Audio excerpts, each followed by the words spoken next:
ወልቃይት ጉዳይ አማራና ትግራይ መቼ እንዳይተባበሩ የምናደርግበት ወርቅ መሳሪያ ነች ይባላል። ወልቃይት ጸገዴ በቴሌቪዥን ክሪእ ወንበር አይረግጽወን ክብል በክልል አምሓራ ዝተመደበ መርሒት ዞባ አሸተ ደምለው ፈኪሩ አብ መንበረ ሰላማ ብዝተፈጠረ ፈላላይ ለዓሎት መርሓቲ አህጉረ ስብከትን ሊቃነ ጳጳሳትን ክሳብ መውጋዝ ክበጽሕ ዝኽእል ስጋት ከም ዘሎ ተገሊጹ።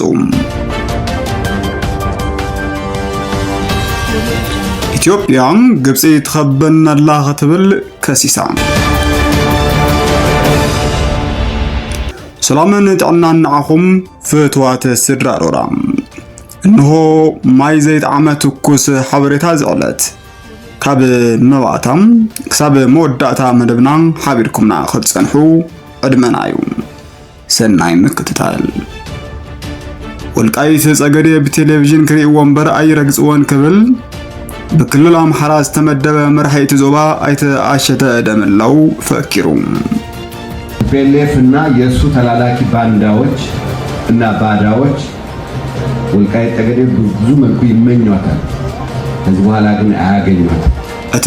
ምድሪ ታሪኽን ማዕኸን ሊቅነትን ዝነበረ ምዕራብ ትግራይ እቲ መናገሲ ውሩያት መሳፍንቲ መበገሲ ረቂቃን ሊቃውንቲ ዝነበረ ወልቃይት ጸገዴ ድሕሪ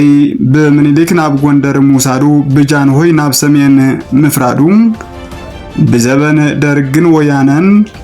ታሪኹ ከይተመልሰሉ ጸኒሖስ ደቁን ንግርቱን አያልባ ተሪፎም ክሳብ ሕዚ መጻወቲ አፈኛታት ኮይኑሎም እቲ አብ ዘመነ መለስ ዘይቀደወ ወልቀታይ ወገን ንኢህወዴግ ተኪኡ ዝመጸ ስርዓት ብልጽግና ካብ ዝብሕት ናብዚ እንሆ ዕድመ መንእሰይ አኺሉ ደምን ጉስቁልና ናይ ተፈልዮን እቶም ውሉዳት ካይና ዝብልዎ አፈኛታት ደቅውን እንተሆነ እንጀሮኦም ዘጣጥሕሉ መሶብን አለሹ ሓንሳብ ብየማን ምስ ዝመጽ ሓርገጽ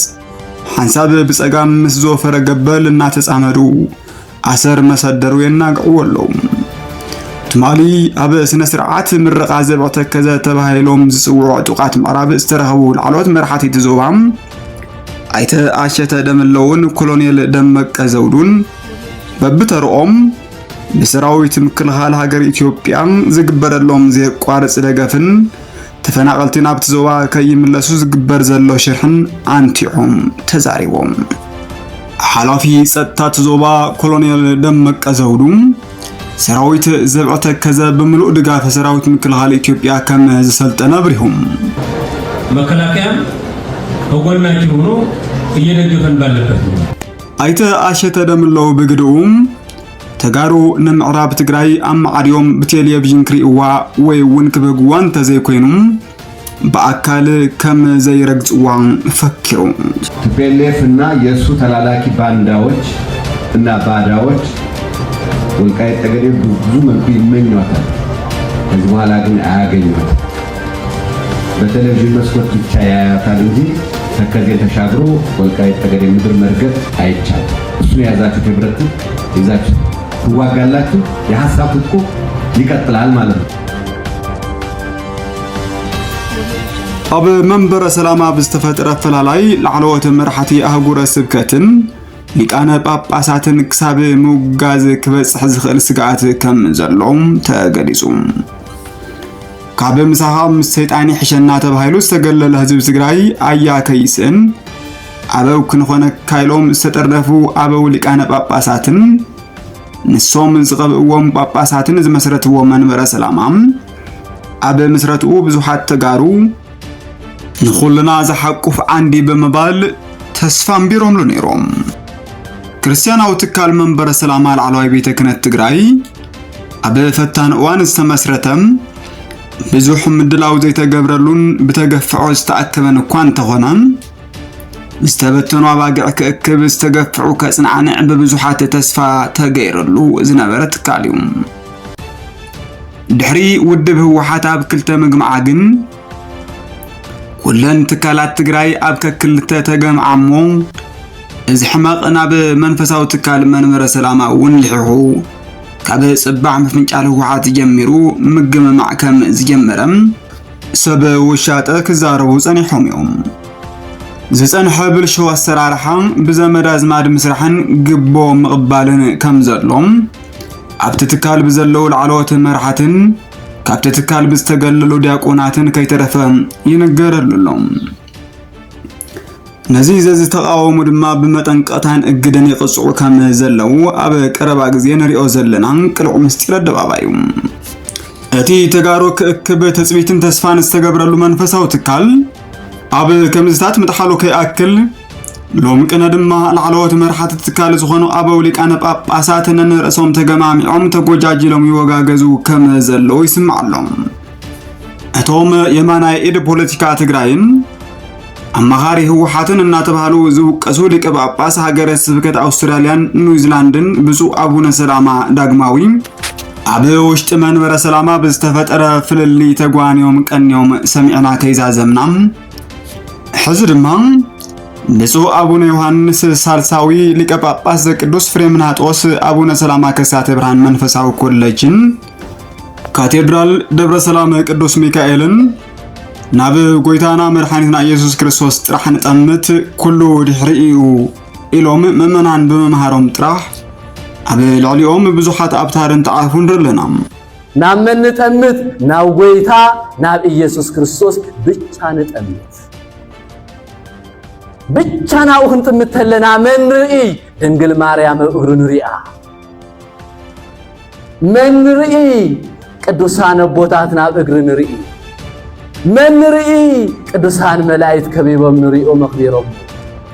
من رئي نبيات حواريات اقرون رئي نزي مسارات بمقبار عبا منبر سلاما زلو حدش كونتات كنت قلل انتن حتت كلو ببشانخو قوقو جلو حيزو عبا زخفاء كونتات كم زلو كن الرقاقس كإلنا لنام إثيوبيا ግብጺ ተኸበኒ ኣዘላ ክትብል ከሲሳ መንግስቲ ኢትዮጵያ ቀይሕ ባሕሪ ዝጠረፉ ንኤርትራ ዘካለለ ካርታ ኢትዮጵያን ዓለም እናፋለጠም ድሕረ ግድብ ናብ ወደብ ብዝብል ጭርሕኡ ህዝቢ ካብ ዝጉስጉስ ጸኒሑ ናብ ሃገራት አውሮፓን አሜሪካን ኣብ ዝግበሩ ዑደታት ድማ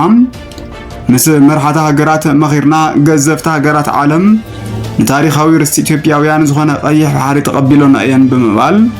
كما مغوسغوس ኢትዮጵያውያን ካብ ዝጥቀምሉ እንሆ ዓማውት ተሐሊፎም ግብጽ ናብ ማእከል ሶማሊያ ሰተት ኢላ ዝኣተወት ሱዳን ገጻ ናብ መንግስት ካይሮ ዘዞረት ግብጽ ምስ ጅቡቲ ስምምዕ ወደብ ዝፈረመት ተጽዕኖ ሻዕብያ ኣብቲ ዞባ ዝወሰኸም አልሲሲ መንገድ አስመራ መንገዱ ማዩ ዝገበረም ብምኽንያት እዚ ጎስጓስ ምዃኑ ብዙሓት ይዛረብሉ ግብጽ ምስ ኩለን መዳውት ኢትዮጵያ ዝኾነ ሃገራት ምብራቅ አፍሪካ ኪዳን ስምምዕ በመኽታብ ንምስጢራዊ ምሕዝነት ትጓየሉ ኣብ ዘላ እዋን ትማሊ ኣቐባሊ ቃል ሚኒስተር ጉዳያት ወጻኢ ኢትዮጵያ ግብጽ ተኸበና ያዘላ ክብል ተሰሚዑ በግብጽ በቀጣናው ላይ የምታረገው እንቅስቃሴ ከበባ በሚመስል መልክ እየተደረጉ ያሉ እንቅስቃሴዎች ዙሪያም ውጥረት ትንኮሳ የሚመስሉ ነገሮች በተደጋጋሚ እየታዩ ነው። ይሄ በእውነቱ በጣም አዲስ ነገር አይደለም። ለረጅም ጊዜ ሲከተሉት የቆዩና የሞከሩት ስልት ነው። ቀደም ከበል ለዓለዋይ አዛዚ ሰራዊት ተሃገር ፊልድ ማርሻል ብርሃኑ ጁላም በፈተውትና አይና ተኸይብና ዘለና መባሉ ዝዝከሪም እኛ በጣም ጥሩ ነው ያለነው ውስጥም ያስተካከልን ነው ያለነው የከበበን የለም ሊከብ የሚችል አቅም ያለውም የለም ኤርትራ ጋር ኤርትራ እኛን ትከብ የሚያደርግ ፖለቲካዊ ምክንያት ኢኮኖሚያዊ ምክንያት የለም እና ማን የከበበንማ ወዳጅ ነው ክብራትን ፍትዋትን ተኸታተልትና ንሎሚ ዘዳለናልኩም ትሕዝቶቲ ክትከታተሉ ወጽናኹም ይመስል ነይሩ ንምክትታልኩም ካብ ልብና መስገን ብቐጻልነት መደባትና ቀልጢፎም ክበጽሑኩም ነዚ ቻነል ሓደሽቲ ዝኾንኩም ሳብስክራይብ ነባራት ድማ ላይክን ሸርን በመግባር ቤተሰብ ኩኑም ሰላም